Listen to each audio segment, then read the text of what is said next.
You are not your thoughts, but you can become your thoughts. Are you going to start feeling great, like you can do 70 backflips jumping off the Empire State Building? I can do anything. Or are you going to go and just mope around in bed all day because you're depressed over losing a penny?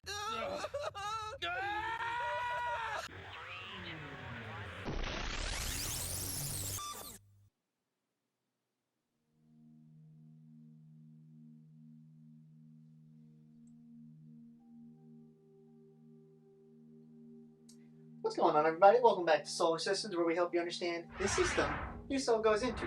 This is Moon Days with Michael. I'm your host, Lord Triangle Michael, and I am cutting out the esoteric middleman and giving you the tools you need to connect yourself right to the source. So this video is going to be tying in, sort of the dimensional series that we've been going over to your own state of being, as well as giving you a better understanding of certain diseases, right? So, with that being said, I guess we should kind of hop into the subject matter of this video. You not being your thoughts, but you becoming your thought. What the hell is this guy talking about? And this is very important to understand, especially when you start talking about your state of being, because this ties into connecting the first and the second dimension into your actual physical body and understanding where disease comes from and how you are actually vibrating in this world, as well as what you are and who you are becoming. So, what the heck am I talking about, and where does this come from? Well, it actually comes from understanding the first, second, and third dimension. Video right there. You have to understand that you are not your thoughts, right? You are your perspective, the way you look at the world. Because the way that you look at the world dictates what you take away from the world and how you actually form yourself into operating within this world. It's the way you see things and the way you react to things. It's not necessarily what you think, because that is determined on how you see it. So with that being said, you can't say that you are your thoughts. But when I say that you can become your thoughts, this goes down into the literal fiber of your being. Really? So let's actually start hopping into the dimensional aspects of this and actually breaking down what this means at all. This really stems from understanding the first dimension and the second dimension. The first dimension of when you're actually just starting off as becoming a spirit, you're basically a thought, a singular idea, right? You can't exactly move yet, but this is your sort of birth stage into the world of being a spirit, and then you eventually climb up the spiritual ladder, playlist over there, and actually just start experiencing whatever you want, whenever you want. A being that's only in conflict with itself. The goal is to become a ninth dimensional being. Because at that point, you don't really care about anything else except for what you're doing. Isn't that amazing? Yes, it is. What is the second dimension? It is you taking that thought and actually putting it into motion, putting emotion behind it, starting to move with that thought. And this dimensional vessel is a what? A cell, right? You're becoming a cell for another being until the point where you're going to actually start understanding your surroundings and become your own being with your own cells inside of you, right? A three-dimensional vessel. This, if we are made up of second dimensional beings, aka cells, which are comprised of first dimensional beings, aka thoughts, what does this exactly mean for us? Now, before I actually tell you what it means for us, I can understand the obvious contradiction. Our physical bodies are made up of, our thoughts that start to become cells that once they start moving, then how are we not our thoughts? And that's because you're not. You gave birth to those thoughts. So you cannot be something that you gave birth to, but you can become something that you gave birth to. What?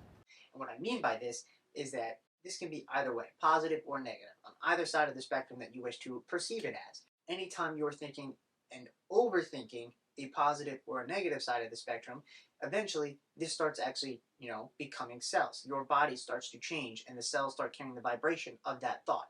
And that can obviously either impact you in a negative or a positive way.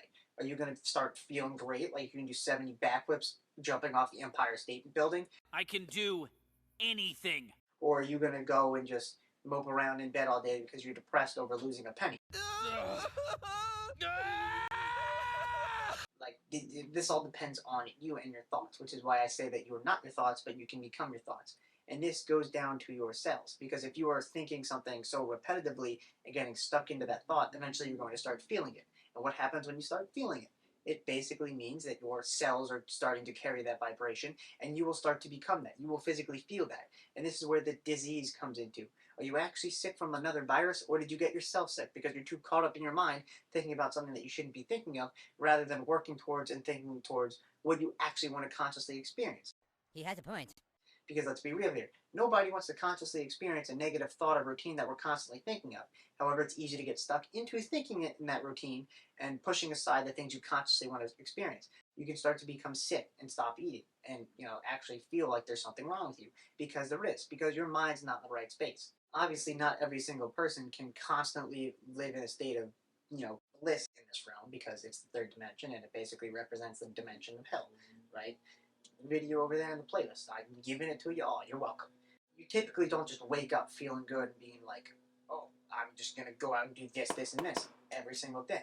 I have this goal that I want to work towards and actually achieve. This usually happens through small buildup of you actually changing the way that your literal body is operating in order for it to carry out in the best way possible the things that you are thinking about. This comes to the understanding of like your mind and how your mind operates in this world. And once you understand that, you can have a deeper understanding of when and why you are feeling like total shit. As much as you can and whenever you can, by constantly reinforcing your mind with positive thoughts and always focusing on the things that you want to consciously experience, for the most part going to put you in a better state of being both physically and spiritually than if you were to not do those things. So why not just do them and, expect the better outcome rather than just like me sitting here with the freaking blanket over my face. Who wants to have a video like this? I mean, I do because I can't see anything and that makes me feel good, but that could mean a lot of things. Anyway, why not just try to put yourself in a better state of being for the sake of actually feeling good and being able to work towards what you consciously want to experience? With that being said, you might as well recap this, mind over matter thing, which isn't really true. It's your mind is your matter because whatever's on your mind matters to you. I mean, yeah, that was pretty much the recap.